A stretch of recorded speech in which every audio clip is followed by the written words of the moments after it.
पैगंबर मोहम्मद पर दिए गए विवादित बयान की वजह से नुपुर शर्मा इस वक्त सबसे हॉट टॉपिक बनी हुई है। लगभग हर दूसरा शख्स इस मुद्दे पर अपनी राय रख रहा है। खासकर सियासत के गलियारों में नुपुर शर्मा के मुद्दे को खूब भुनाया जा रहा है। ओवैसी जैसे नेता तो इस बहाने केंद्र सरकार को जमकर घेर रहे हैं। हाल ही में एक बयान में ओवैसी ने मोदी सरकार पर हल्ला बोला और फिर से मांग कर डाली कि नुपुर शर्मा की गिरफ्तारी हो और भारत के कानून के दायरे में रहकर उनके खिलाफ कार्रवाई हो। उन्होंने कहा, मुझे यकीन है कि 6 से 7 महीनों में नुपुर शर्मा फिर आएंगी और उनको एक बड़ी नेता के रूप में पेश किया जाएगा। हो सकता है कि वो दिल्ली की मुख्यमंत्री पद की दावेदार बन जाए।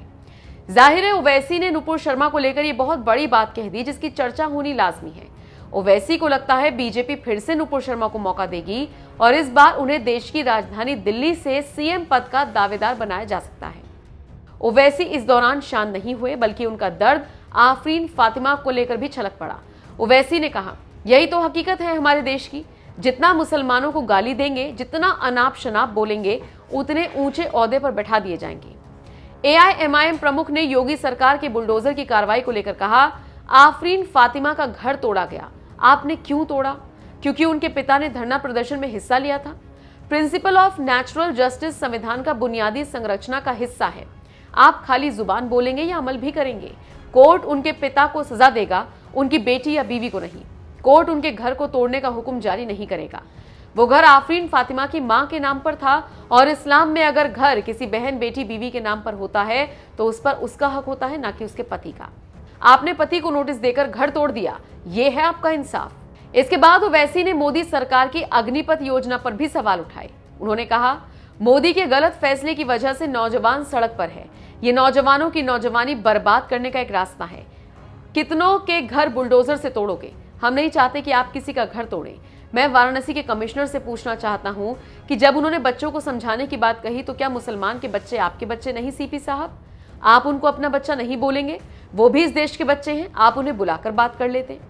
ओवैसी का ये बयान बता रहा है कि वो कितने ज्यादा बौखलाए हुए हैं। हर मुद्दे पर सिर्फ केंद्र सरकार को घेरना जानते हैं। खैर, आप बताइए, ओवैसी की इन बातों से आप कितना इत्तेफाक रखते हैं?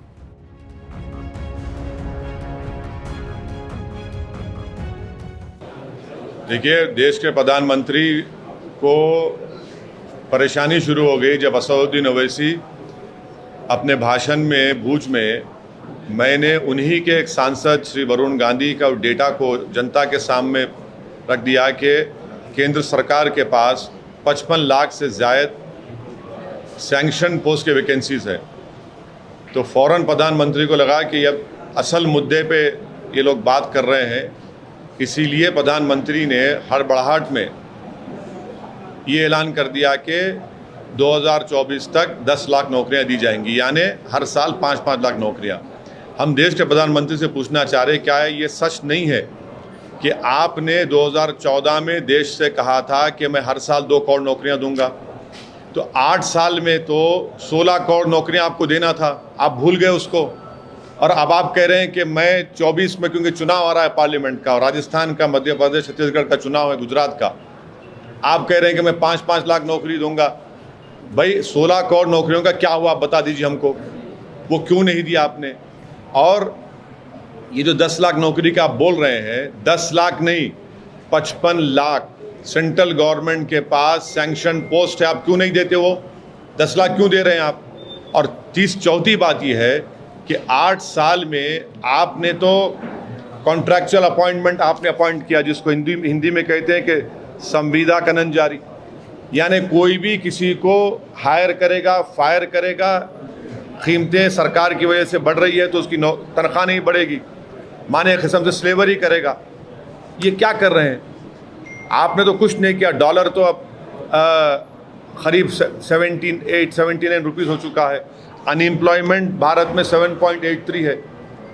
आप तो पहले हर साल 2 करोड़, वो झूठ साबित हुआ, जबकि 16 करोड़ नौकरियां मिलनी चाहिए थी। अनएम्प्लॉयमेंट 7.83 है, इन्फ्लेशन हाईएस्ट है। और आपके ही केंद्र सरकार में 10 लाख नहीं 55 लाख से ज़्यादा वैकेंसीज है, उसको फिल करिए आप पूरा, इन्फ्लेशन को कंट्रोल करिए, उसके और बात ही नहीं होती। और ऐलान कर दिए, क्योंकि अब चुनाव है गुजरात के, फिर उसके बाद दूसरे कर्नाटक है, मध्य प्रदेश, राजस्थान, छत्तीसगढ़ है, फिर 24 में चुनाव है, तो अब कह रहे हैं कि 5-5 लाख देंगे। सबसे पूरे विश्व में, अगर पूरी विश्व में अगर कहीं नौजवान युवा बेरोजगार है तो भारत में है, और प्रधानमंत्री ऊंट के मुंह में जीरा दे रहे हैं।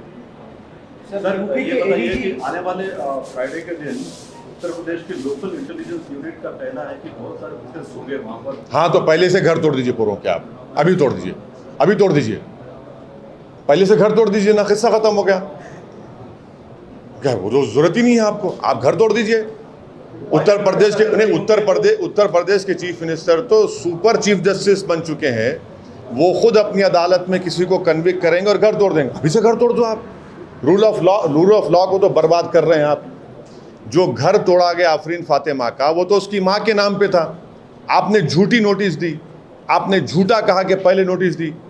आपको कोई इख्तियार ही नहीं है घर तोड़ने का। अगर है हिम्मत भाजपा वाले, तोड़ना टीनी का घर, क्यों नहीं तोड़ते आप? उस पर तो 5 लोगों की हत्या का इल्ज़ाम है, सुप्रीम कोर्ट ने बेल कैंसिल की। ये खुली नफरत की मिसाल है मुसलमानों के खिलाफ, ये खुली नफरत की मिसाल है। कलेक्टिव पनिशमेंट भारत के मुसलमानों को दे रहे हैं भाजपा वाले, और पुलिस स्टेशन में ले जाकर पुलिस लटों से मारती है, और भाजपा का एमएलए बोलता है रिटर्न गिफ्ट है। हाथ तोड़ देते हैं, बच्चों के पैरों पे, सरों पे मारते हैं। ये पुलिसिंग है आपकी, ये आपका ह्यूमन राइट्स का ये मामला है आपका।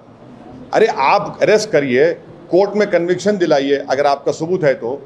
और झारखंड में आपने 15 लोगों पर गोली चला दी, 2 मुसलमान बच्चों की हत्या कर दी, एक के जिस्म में 6 गोलियां। क्या हो रहा है ये?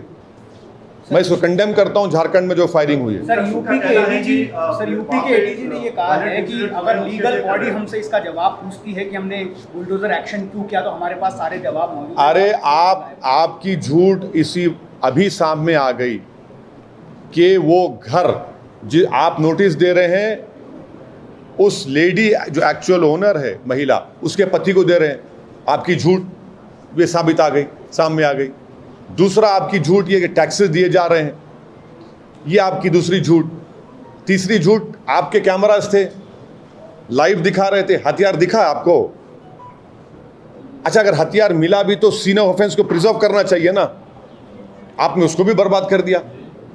ये कलेक्टिव पनिशमेंट दिया जा रहा है।